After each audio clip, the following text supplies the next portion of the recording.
সন্তান প্রতিবন্ধী কেন হয় এই প্রশ্নটি অনেক মা বাবারা করে থাকে।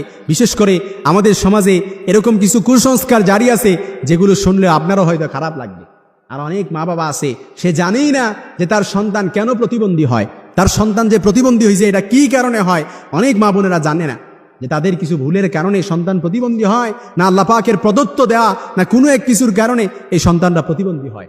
অনেকেই আমাদের সমাজে মনে করে যে সন্তান প্রতিবন্ধী হয়েছে, বাপ তো সুদ খায়, বাপ তো ঘুষখোর, বাপ তো অন্যের সম্পদ নষ্ট করে, পরের হক নষ্ট করে, বাবা মা এরকম এই পাপ করছে ওই পাপ করছে, এগুলোর কারণে হয়তো সন্তান প্রতিবন্ধী দিয়েছে আল্লাহ একটা। এবার এরকম অনেকেই মনে করে, নাক ছিটকায় যে ল্যাংড়া যদি হাত ল্যাংড়া সন্তান থাকে কিংবা চোখ অন্ধ সন্তান থাকে, ওই সন্তানের সাথে তার নিজের সন্তানকে মিশতে দেয় না, বলে ওর সাথে বোধ প্রতিবন্ধী, ওর সাথে ও ল্যাংড়া, ও খোড়া আজ করে এগুলো বলে, এরকম বলতে থাকে।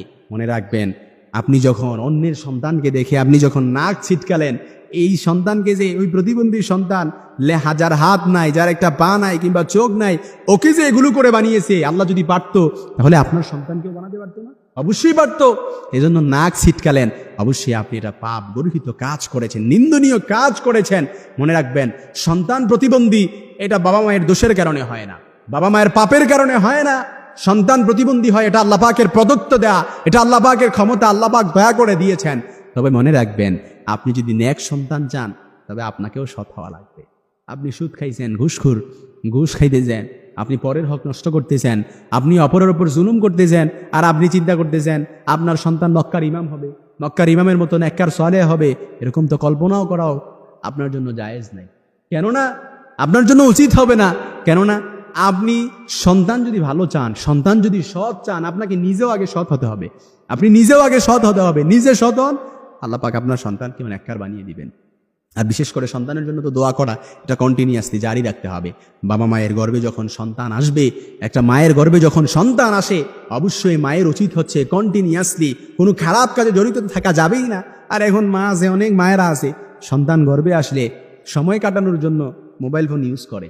ইন্টারনেট সহজলভ্যতার কারণে এখন তো সব কিছু সহজ হয়ে গেছে, সময় কাটানোর জন্য মোবাইল ফোনে সিরিয়াল দেখে, নাটক দেখে, এগুলো দেখে। আহা, শুনতে খারাপ লাগে, এটাই সত্যি।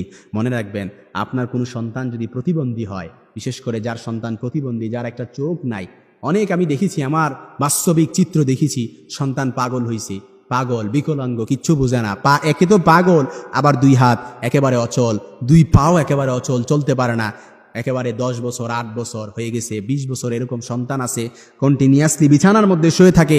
আর বিশেষ করে মা বাবা সারাক্ষণ, সন্তান তো আর ফেলে দিতে পারে না, সারাক্ষণ 3 বেলা খাওয়াচ্ছে, পড়াচ্ছে, সবকিছু একেবারে গোসল করা থেকে শুরু করে, ওয়াশরুম থেকে শুরু করে সব কিছু মাকে করা লাগতেছে। আহা, এই যে মা দীর্ঘ 8 বছর 10 বছর 20 বছর করতেছে, যতদিন বাঁচবে এই সন্তানের খেদমত যে ধৈর্য ধারণ সহকারে করতেছে, হাদিসে কুদসির মধ্যে স্বয়ং আল্লাহ পাক বলছেন, কোনো মাকে যখন, কোনো মা যখন কিংবা কোনো বাবা মা যখন কোনো সন্তানকে যখন প্রতিবন্ধী বানানো হয়, এর ওপর ধৈর্য ধারণ করে, কিংবা যে প্রতিবন্ধী হয়, সে যদি, যার একটা চোখ নাই, এই চোখ নাই, এটার ওপর যদি সে ধৈর্য ধারণ করে, যার একটা হাত নাই, এটার ওপর যদি সে ধৈর্য ধারণ করে, কিয়ামতের ময়দানে স্বয়ং আল্লাহ পাক তাকে জান্নাত ছাড়া আর কোনো প্রতিদান দিবে না, জান্নাত ছাড়া আর কোনো প্রতিদান তাকে দিবে না। তার প্রতিদান হবে সরাসরি আল্লাহ পাকের জান্নাত। সুবহানাল্লাহ বিহামদি। এজন্য মনে রাখবেন, বাবা মার পাপের কারণে সন্তান প্রতিবন্ধী হয়, বিষয়টা এরকম নয়। কারণ আল্লাহ পাক কোরআনুল কারীমে তো বলেছেন, লা তাজিরু ওয়াজিরাতুন উইজরা উখরা, কারো পাপের বোঝা কারোর উপর চাপিয়ে দেওয়া হবে না। আপনি পাপ করছেন, সন্তান ভূমিষ্ঠ হবে, তো নবজাতক শিশু, ওকে তো আল্লাহ পাক পাঠিয়েছেন, তো ওর ওপর কেন এই পাপের বোঝা চাপিয়ে দেওয়া হবে?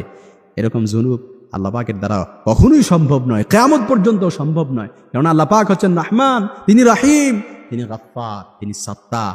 আল্লাহ পাক কখনো মানুষের উপর কারোর উপর জুলুম করে না, লা তাজিরু ওয়াজিরাতুন উইজরা উখরা, কারো পাপের বোঝা কারোর উপর চাপিয়ে দেওয়া হবে না। এজন্য সন্তান প্রতিবন্ধী হয় এটা বাবা মার ভুলের কারণে না, এটা আমাদের সমাজে একটা প্রচলিত কুসংস্কার, আমাদের সমাজের একটা প্রচলিত কথা। এরকম আরো অসংখ্য প্রচলিত কথা আছে, এগুলো থেকে আমাদেরকে বের হয়ে আসতে হবে।